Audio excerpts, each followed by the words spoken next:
This is a Fleet Success Show, dedicated to helping you and your fleet succeed using the experience of fleet professionals and Hall of Fame fleet legends. The show that explores how the pillars of stakeholder satisfaction, intentional culture, resource efficiency, and risk management all combine to lead your fleet to success. We're glad you're here. Now, let's get into the show.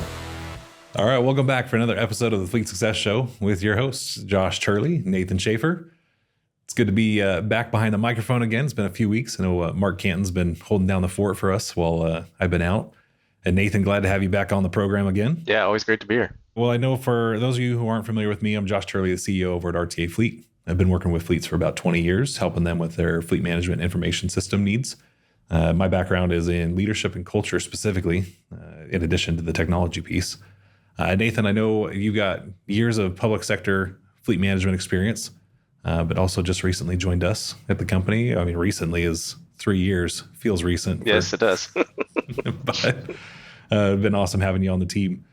One of the things that is coming up that we're all full gear, heads down, pushing is we've got our RTA Connect event coming up.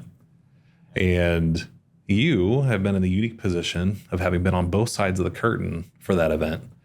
I'd love for you to kind of share some insights from years past as an attendee.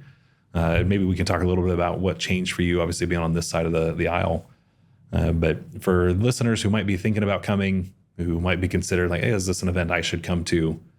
Love to hear, maybe some of let's go with like 2 of your key takeaways from the last several years as you come through as an attendee at RTA Connect. Yeah, so, number one, some of that thought leadership, some of the culture stuff that you'd started talking about, even back then, was amazing, right? It validated some of the things that I was already doing. It gave me new ideas to try other things, to do some of that technician retention and stuff like that. And then, just having access to the experts of the software and really be able to dig in and be like, hey, this is the kind of the data I'm looking for. Like, show me how to get it out so that I can make these changes and start, keep improving. So I would say those 2 were great. I mean, there's a lot of other stuff, but I'd say those are probably the top 2 for me. If I'm an attendee coming into this, like what are some of the things, do I have to be an RTA user to come to RTA Connect? Is that something that you would say if you're not an RTA user, like you're definitely going to miss the boat on this one? I don't know. You don't have to be an RTA user anymore, right? It's not a requirement. There is a lot of tracks, within just fleet management principles, leadership, and things like that. So you're going to get a lot of really good benefit. You get a lot of access to the SMEs or the subject matter experts. We have a lot of those here. I think it's like 400 years of experience we're up to now, something like that. So, just being able to, eat breakfast and have somebody sit at your table and just talk through some of the issues you're having, we've sat in that seat and can probably provide you with some great takeaways or things to try when you get back to your organization. So, being an RTA, customer is not necessary anymore. And I highly encourage people to come, even if they're not, to come see what we're about and be a part of it. So you mentioned one of the things, the key takeaways, obviously I'm flattered, was some of my sessions. What was what was the one thing you remember this like clear as day, you heard it at RTA and then you took it back and then talk to me through like the implementation of, what you learned? Yeah. I remember sitting in one of your sessions and you talked about Patrick Lencioni even back then, and he's got all these, workshops and little worksheets that you fill out and do some of these things. And I just remember everybody getting one of these sheets and I'm reading it and I'm filling it out and I'm literally, as I'm listening to you talk after we do this exercise, ordering books on Amazon, to get delivered. And one of the things that really struck me was supporting your staff in their goals, even if it's not continuing in the job they're currently doing, and that was something that I'd never really thought of before. I always got the idea of like, hey, let's send them to training. Let's make sure that they're happy. But I started this new approach and I would go in and I just say, during meetings or even if I'm just walking the shop floor, I'd walk up and I'd be like, what's your goals in 5 years? Where do you want to be? Like, what do you see yourself doing? And it was eye-opening, to start hearing people that were like, well, I really want to go do this, or, I really like facilities maintenance and I'd rather do that than work in the shop. And and then it changed my mind into, okay, well, how do we get you there? Because when they knew I was supporting them, it totally changed their perception. They were happy to come to work knowing I was supporting their goals. They didn't feel like they were, hiding what their true intentions were, and everybody just kind of had this open relationship, and I supported it 100%, and it really helped with retention. I know that sounds crazy, but it actually does. Yeah. I'm curious though, like as an attendee coming in, obviously you didn't sign up for RTA Connect to come into my like leadership sessions or like, oh yeah, I'm going to the user conference to talk about something not software related. What was your perception coming into that? Like, why did you decide, I'm going to go try this track? I know I came here to learn about the software, but like, why this? Yeah, I think for me, I was in a leadership position being a fleet manager of the city at the time. We'd had some kind of internal leadership courses that, the city put on, and they were good, but I think they lacked a little bit. I think they lacked. I guess that's the best way to explain it. And so I kind of wanted to see, the things that you were going to talk about and see what I could take back to the city and maybe, provide some insight or change things or do something a little different. And so really that's kind of what drove me into some of the leadership side of it. So I know one of the things, because I kind of took a big risk throwing that stuff out there, was, does anybody even want to hear about this? Does anybody care about this? So it was awesome to see that it landed for you. But we've definitely gotten that criticism over the years is, oh, there's too much focus on leadership and too much on culture. Maybe I'm overcompensating because I don't see enough of it at the other trade shows.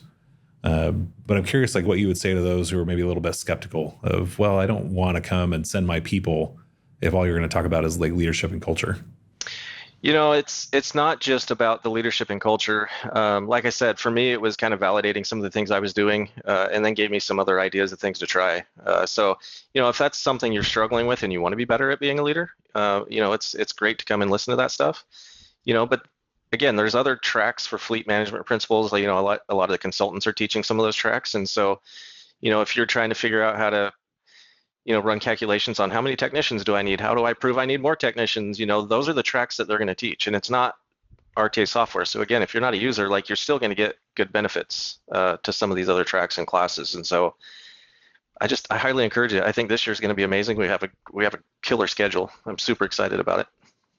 Yeah, I think we've gone broader. So we have more concurrent sessions than we've ever had. We used to run maybe like 4 or 5, and this year I think we're doing 7. Yeah. We're bringing something like 45 people this year. I remember the company, we didn't even have 45 people in the company, and now we're bringing 45 people to the event. I think there was 45 when I got hired 3 years ago. So probably. It's been a lot of change. I know, obviously last year was a record-breaking year for us as far as attendance goes.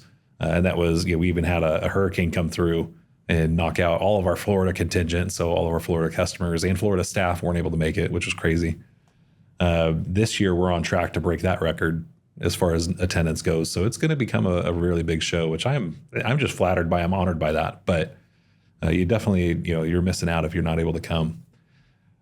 So in addition, we've got leadership. We're talking about, best practices for fleet management. Have you attended any of those sessions? I'm trying to remember when I started offering those. That might have only been about 3-4 years ago. Yeah, I don't think there was any of that stuff when I was there.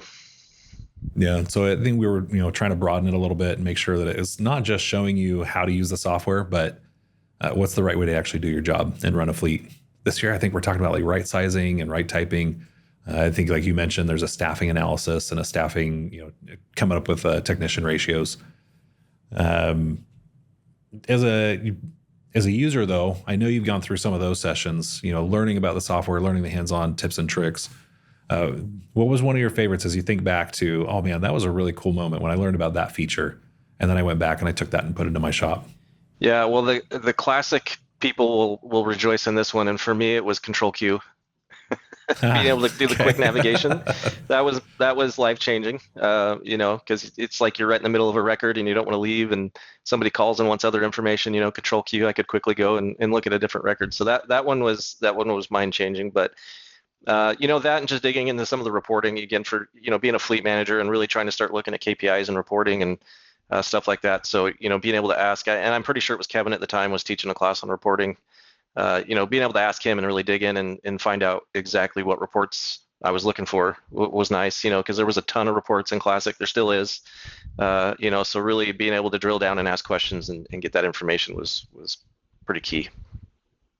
I remember there's one report I was showing somebody, I want to say it was like the paperless shop labor recap report. And it's one of those that shows you basically a start shift and an end shift, just how much direct time they had, indirect time, right? But it's a summary report. And I remember watching that report, and over on the side, there's like this little indicator. It just had a random number. It said something like 28 plus. And I remember the first time I learned that was at a Connect event. I was listening, probably it was Kevin or, one of the old timers that I was learning from. And they're like, oh yeah, well, that's to tell you when a mechanic's been on the job longer than 24 hours. I'm like, oh, that sounds like a problem. It's like, yeah, that is. That's why we flag it.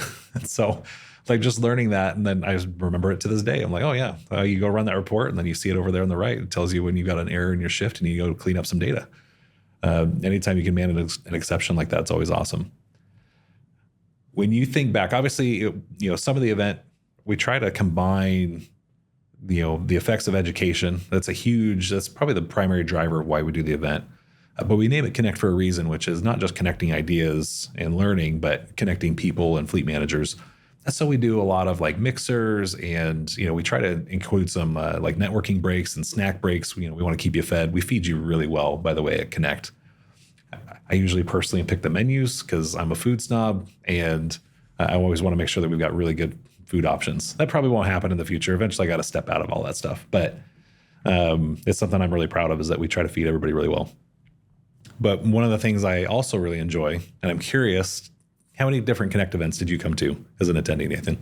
Just the one in 2020. Okay, in 2020. And oh man, where were we at in 2020? Was that in Vegas? Yeah, I think it was Harrah's, if I remember right. Oh, now I'm trying to remember what we did for the event. Do you remember what we did for the event that year? I think it was bowling. Okay. That's where we walked over to the Brooklyn Bowl and did that. Yeah, I remember that too. Like that was one of my favorites. I actually didn't bowl that night. That night I ended up sitting up in because they had these little side rooms in Brooklyn Bowl, and we brought a few decks of cards. And so I was literally teaching some of the guys from one of our customers. They had 4 or 5 of their team there. And so we were just sitting up in that room, and we taught them all how to play Scum or President. So you might be familiar with that game. And so we were doing that, and we probably did that for 3 hours, just playing cards up in this little card table. And so it was pretty fun. But you've been a part of RTA now for a few years. As you look back at the Connect events you've been to, what have been some of your favorite events, the evening events and mixers that we do? Oh man. I feel like we keep outdoing ourselves because, when we did the one in Mesa, we brought in the arcade night. That was super cool. All these big giant arcade games. That was a lot of fun. And who doesn't like go-karting in Vegas, right? So that was a fun event, being able to go out and see that. That was a lot of fun. So, I missed last year with the hurricane, but I hear that was a pretty cool event at the aquarium. If you're looking for fleet experts and former fleet managers sharing their best practices and advice, networking opportunities with hundreds of fleet professionals, and live, hands-on training sessions and workshops designed to help you take your fleet to the next level, then you need to register for RTA Connect 2025. It's the fleet event of the year. Join us September 22nd through 26th in Las Vegas and get the tips, tricks, and tools you need to help your fleet succeed. Visit www.rtafleet.com/connect to learn more. Yeah, we had a behind-the-scenes tour of the Atlanta Aquarium, which is one of the best aquariums in the Northern Hemisphere. I guess, Northern, I don't know how they did it. Yeah, it's Northern Hemisphere, right? But one of the better aquariums. They have like whale sharks in this big, massive, saltwater tank. And they let us go behind the scenes so we could actually see them up on the surface, which was pretty awesome. Yeah, that would have been way cool. Yeah, so I'm trying to think, like other years past. One year I remember I rented out SeaWorld, at least a part of SeaWorld. And so we had unlimited rides on the Manta Ray roller coaster out in San Diego, which was pretty fun. And they did like a dolphin show. And so you could go up and like pet the dolphins and see the dolphins and have like an interactive experience with them. My kids came out for that one. I remember that. And then, oh gosh, we've had karaoke nights. We've done some of my first years. This is 20 some odd years ago. I was a young kid. There's probably pictures of this floating around somewhere. But we had a Marilyn Monroe impersonator come in and an Elvis Presley impersonator come in, and they, did a huge old show. And I remember Marilyn coming over and sitting on my lap, and I just like my cheeks turned bright red, and everybody was just laughing and making fun. It was, a big old time. We had a hypnotist one year that we did in Vegas. We've done a lot of shows in Vegas. But I would say like go-karts was a ton of fun. That was a lot, especially as the night wore on. One of the things I found is like the hardcore people stayed out and they got to run as many times as they wanted, essentially.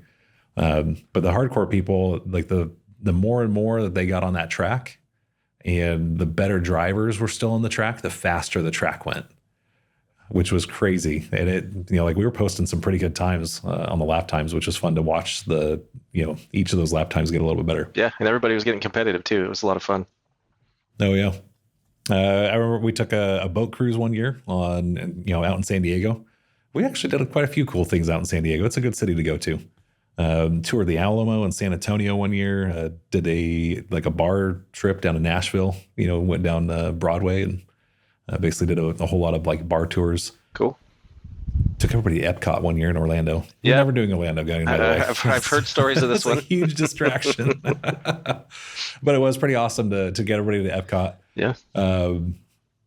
Although I will tell you, it's in a lot of this stuff, and this is probably the thing I think you learn. I'm going to ask you this first, and then I'll share my story. But I'm curious what you've learned coming from the other side, and then now being on the back end of it. It just how has your perspective shifted, and what have you learned since being on this side of the curtain versus being an attendee? Yeah, I mean, the first one is just the incredible amount of hours, that the RTA staff puts into these events. I mean, it is incredibly hard work. It's like 5, 6 a.m. sometimes, and it's, going all day until 9, 10 o'clock, depending on what's happening in the evening. So, just hats off to all the employees, because it is tremendously a lot of work. So that was a big, eye opener for me. And then two, just the passion that everybody puts into the presentations and in the trainings and stuff like that, to make sure that we're giving the best information and presentations to, the customers. Being able to see that from this side, it really is heartwarming to see that, we're giving so much back to the industry, and everybody really does care about it. So it's been pretty amazing. No. Well, now I can't remember my story. I'm sure it's going to come back in a second, but it definitely is, I know from this side, I've only ever been on this side of it, so I've only ever seen the work, but watching the progression over the years is we've gone from we used to ship big old PC computers, and that's how we would do our trainings. And so shipping those the big old CRT monitors, you remember those, and then going to laptops, and now just, kind of bringing your own device with, Fleet 360, it makes everything super easy to, accessible and stuff like that. The cost of AV and food always surprises me every year. It's the number one cost driver of any event. So when I look at, shows like NAFA, GFX and stuff like that, I'm always impressed by how they do things. But the food, if you've ever tried to put on an event, the food is always the most expensive item. Oh, and for the sure. second is always the AV. Yeah, So, I can see it. And they're always jockeying for position, which one gets to charge more. Yeah. But it definitely is a huge labor of love that goes into putting on an event like this. Oh, for sure. Yeah. So I'm trying to remember some of my favorite ones. We had, I mentioned the dinner cruise. We cruised in Washington, D.C. We lost half of our staff to hurricanes, which is always an interesting thing. You talk about the work that goes on behind the scenes. There's months and months of preparation. I'm sure you had a couple of sessions you were supposed to be teaching. I know a couple of people had keynotes they were supposed to be giving. And so it's this last minute flex to say, okay, now what are we going to do instead? Somebody else has to step in, pitch in, and take over that session. And it's just always amazing to me every single year how people are able to do that and just make it seamless so that it's totally transparent to anybody coming through, which is a lot of fun.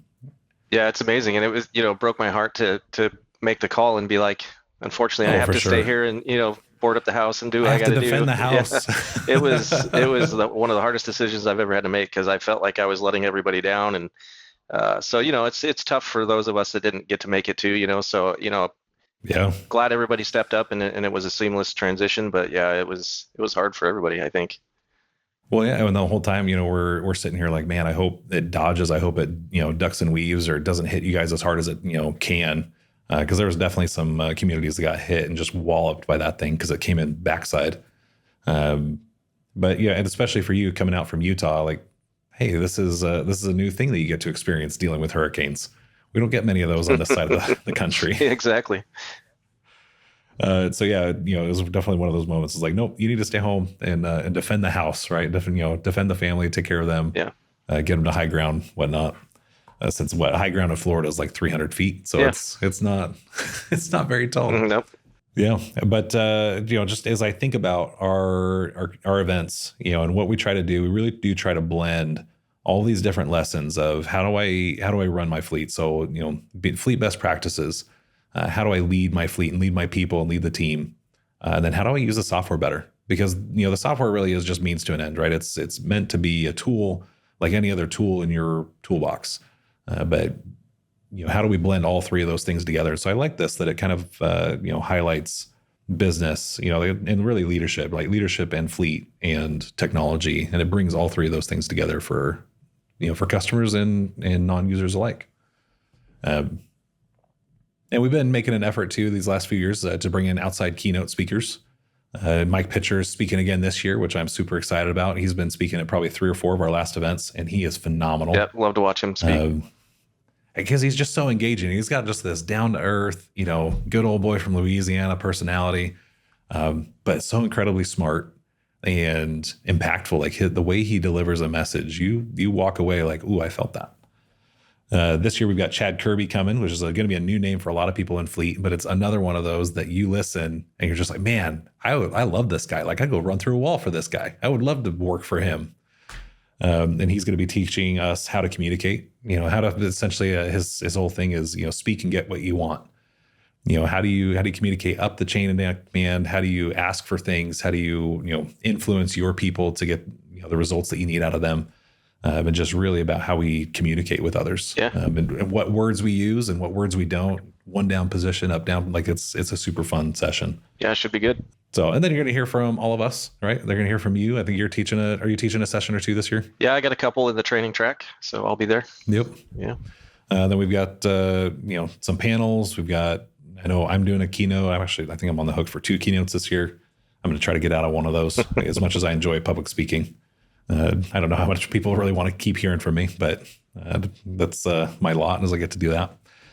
But yeah, it should be like you said, a packed agenda. First year we're over doing 7 wide, and we're having hands-on training all week too. So if you're looking to say, oh, maybe I want to come out and do this, like there's going to be hands-on training, get your hands on the software.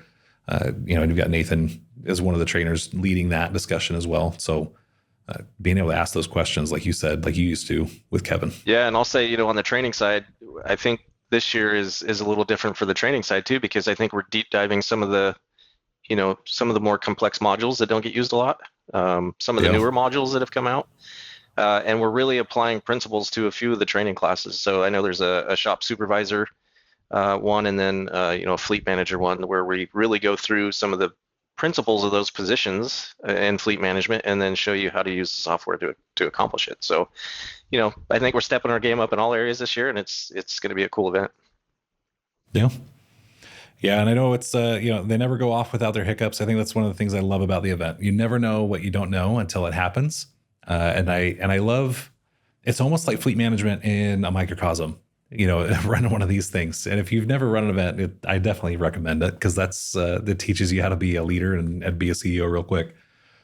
So I have 2 stories. One of them was, this hiccup that we had. Obviously, we talked about the hurricane, but that same year, so we're in Atlanta and, renting a bus, and you just assume that, hey, you put out a bid, you get these bus rentals, and we've never had a problem with bus rentals before. And all of a sudden what rolls up is we get a couple of motor coaches. Okay, just fine. That's exactly what we expected. And then right behind the motor coach is a party bus type motor coach. So it's, limo. And I'm like, I'm half expected that you walk in there and see a stripper pole or something. Okay. Thankfully it wasn't. It was just a normal bus, but it was a little decked out, a little glitzy. And then right behind that, we found out one of the air conditioners didn't work in that one. And then right behind that, you get the school bus that rolls up. Oh, geez.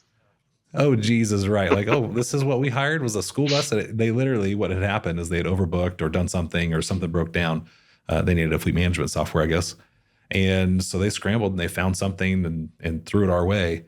But it's just like, you just have to overcome and adapt.